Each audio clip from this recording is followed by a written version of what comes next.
Hi, Paul Mollica here from Wealthkey Property. I want to talk to you today about the 3 whys of property. We've talked about the ABCs, the area, the building and the cash flow. I want to talk to you today about the whys. Now, the first why is,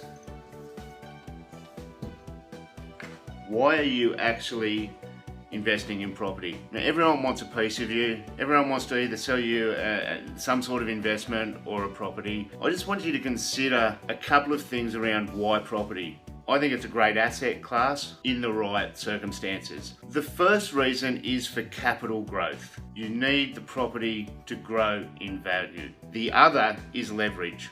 If you can use $100,000 worth of cash or equity to control a $300,000, $400,000 or $500,000 asset, then that is a larger starting point. If you've got $100,000 growing at a rate 5, 10 or 20 years, having control of $500,000 growing for that 5, 10 or 20 years is going to give you greater compounding and a greater advantage. What I want to suggest to you, and what many people say to me, is I'm going to buy X amount of properties for income, and that's a bad idea. And I'll tell you why. One, they're really expensive to hold. So after you pay all the expenses, whether you've got a loan or not, on the property, the amount that ends up in your pocket is usually yet less than you could get in a term deposit. And that brings me back to the original point, is why invest in property? Capital growth.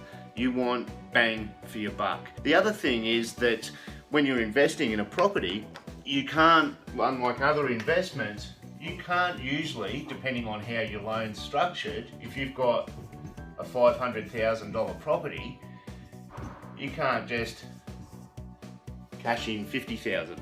So it's not liquid. So I'm suggesting for those that are closer to or in retirement, it's a bad idea to invest in property for income. The second thing is your preferences. So Y stands for your preferences. Many people get their investment objectives and their lifestyle objectives all mixed up. I'm going to move up the coast to suburb X because one day I want to retire there. Or I've done well out of property before. Has it been by default or has it been by design? Your preferences are important, but are they really your preferences? Excitement on holiday, it's lovely here, let's buy a place. Or are you being manipulated by a salesperson who has a wonderful story around why suburb X, region X or area X is going to be such a great investment? Why invest in property? I'm suggesting capital growth. Your preferences, I would suggest that you really consider who you're getting advice from and how they're getting paid. Also, where do they invest? Are they invested? Are they experienced investors? Or are they just salespeople? The third thing I want to really explore is the yield trap.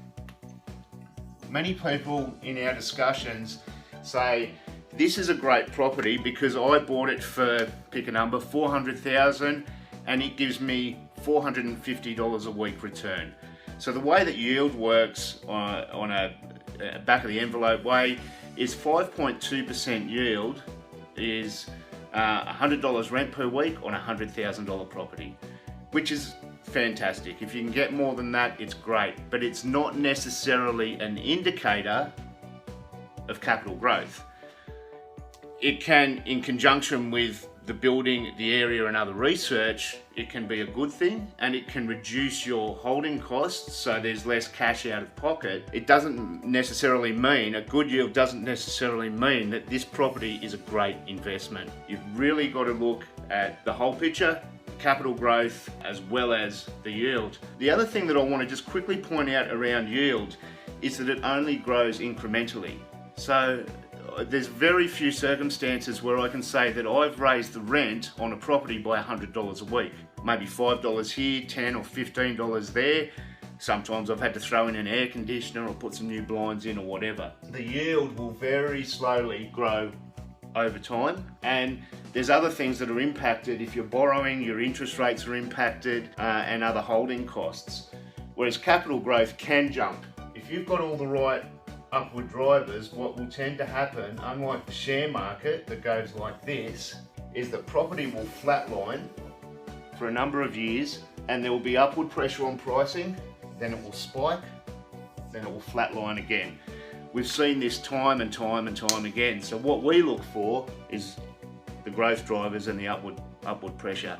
I hope that helps. Beware of why you're investing in property, own your preferences, and be careful of the yield trap.